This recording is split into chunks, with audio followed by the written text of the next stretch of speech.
अभी कुछ दिन पहले अहमदाबाद में साबरमती नदी में एक लड़की ने कूद के आत्महत्या की। नदी के पुल के ऊपर पहुंचने के बाद उसने अपने पति से फ़ोन पे बात की। दोनों के बीच में अनबन थी, दहेज का केस भी चल रहा था। लड़की वापस जाना चाहती थी पति के पास। पति ने बोला, मैं तुमसे आज़ादी चाहता हूँ। लड़की ने बोला, ठीक है, मैं तुम्हें आज़ादी दे देती हूँ, मैं अभी नदी में कूद जाती हूँ।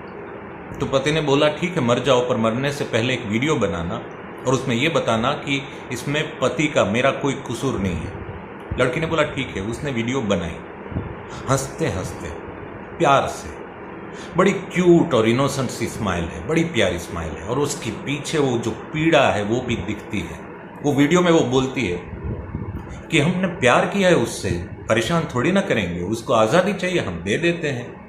ऊपर जाके बोलेंगे ऊपर वाले से कि अभी इंसानों के बीच में मत भेजना। ऐसी बहुत सी बातें की उसने। छोटी सी वीडियो है, किसी को भी विचलित, परेशान कर देने वाली वीडियो है। ऐसी वीडियो मैंने कभी नहीं देखी।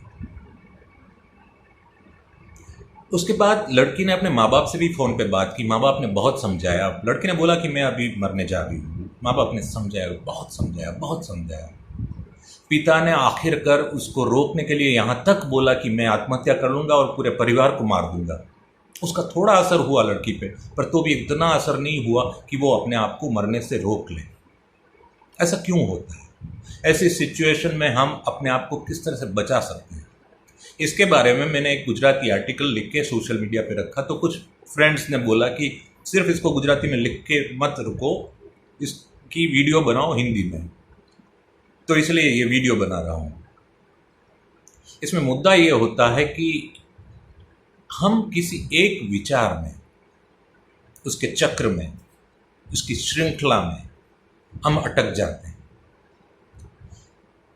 कोई भी व्यक्ति, सिचुएशन, विचारधारा, उसकी जकड़ में हम जब आ जाते हैं, बहुत इंटेंसली इन्वॉल्व हो जाते हैं, तो फिर हम कुछ भी कर सकते हैं, मर भी सकते हैं, मार भी सकते हैं। लड़कियों को ये शुरू से उनके दिमाग में एकदम बिठाया जाता है कि जिस घर में आपकी डोली गई उसी घर से आपकी अर्थी निकलनी चाहिए। इवन आतंकवादियों को ये बोला जाता है कि आपका मजहब सबसे इंपॉर्टेंट है, उसके लिए मर जाओ, मार दो। कोई लड़का परीक्षा एग्ज़ाम में फेल होता है तो उसको लगता है ये एग्ज़ाम ही मेरा पूरा जीवन था, अगर मैं नाकाम रहा, अब मुझसे कुछ नहीं होगा। किसी की नौकरी छूट जाती है, किसी का लोन का इंस्टॉलमेंट वो नहीं भर पाते हैं, तो फिर लगता है कि ज़िंदगी में और कुछ है ही नहीं। यहाँ प्रॉब्लम होता है ओवर आइडेंटिफिकेशन का। हम अपने आप को किसी एक चीज़ के साथ इतना जोड़ लेते हैं कि लगता है यही मेरा जीवन है। उस लड़की को लगा कि मेरा पति मुझे नहीं चाहता, मेरा पति मुझसे दूर रहना चाहता है, तो मेरे जीवन में कुछ नहीं। उसको ये समझ में नहीं आया कि उसके जीवन में उसके माता पिता है, उसके मित्र है, जो उनको पति से बहुत ज़्यादा चाहते हैं। जो चाहते हैं इसलिए इसके लिए वो जी नहीं सकी, पर जो नहीं चाहता था उसके लिए वो मर सकी। ये जो गलती होती है, उसे कैसे बच सकते हैं? इसका जवाब ये है कि अगर इस सिचुएशन में हम होते हैं, ये पूरी बात सबको बहुत छूती है। उसकी वजह यह है कि हम जानते हैं कि इस सिचुएशन में हम भी हो सकते हैं। हम में से बहुत से लोग पहले भी ऐसे कुछ सिचुएशन से गुजर चुके होते हैं, और इसलिए हमको पता है कि हाँ, उस वक्त क्या होता है। वो कुछ पल होते हैं, कुछ मिनट्स, कुछ घंटे, जिनमें से निकल जाना होता है।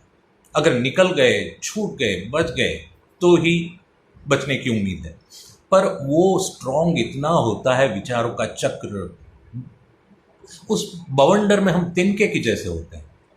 तो ये एक समझ लेने वाली बात है कि वो विचारों का बवंडर होता है, और उसको विचारों से हम नहीं लड़ पाएंगे। वो इतना स्ट्रांग होता है कि उससे हम छूट नहीं पाते, वो हमको कैद कर लेता है।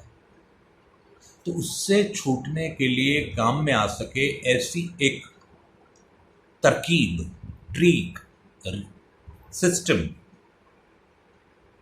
आप सोच सकते हो अभी से, इसी वक्त। उस वक्त कुछ नहीं हो सकेगा। कोई भी फिलॉसफी, कोई भी विजडम, कोई भी एक्सप्लेनेशन, कोई भी रिक्वेस्ट, लॉजिकल आर्गुमेंट्स, कुछ आपको नहीं छू सकता। पर इस वक्त जबकि हम और आप शांति से बैठे हैं, मरने की नहीं सोच रहे हैं, इस वक्त शांति से हमारे दिमाग में ये एक चीज़ बैठा लेनी ज़रूरी है, वो शायद काम में आ सके। वो चीज़ क्या है? ये कि विचार के साथ आप विचार से उस वक्त नहीं लड़ पाओगे। आप लड़ पाओगे किससे? प्रेजेंट मोमेंट अवेयरनेस से, वर्तमान की जो सेंसेशन है उससे। अब ये बात आसानी से नहीं समझ में आती, तो मैं आपको मतलब आप अपने हक को ही सोच लीजिए कि चलो आप या मैं वो पुल के ऊपर खड़े हैं, नीचे साबरमती नदी बह रही है, हमने ठान ली है कि हम मर जाएंगे। उस वक्त ये वीडियो को याद करके एक कोशिश करना कि थोड़ी पल के लिए आंखें बंद करके आसपास के सभी आवाज़ों को पहचानने की, सुनने की, उसमें डूब जाने की कोशिश करना। कौन कौन से पंछी बोल रहे हैं, व्हीकल के आवाज़ कैसे आ रही है, कितने कितने हॉर्न्स बज रहे हैं, हमारी स्किन पे हवा का स्पर्श कैसे महसूस हो रहा है, हमारी सांसें कैसे चल रही है।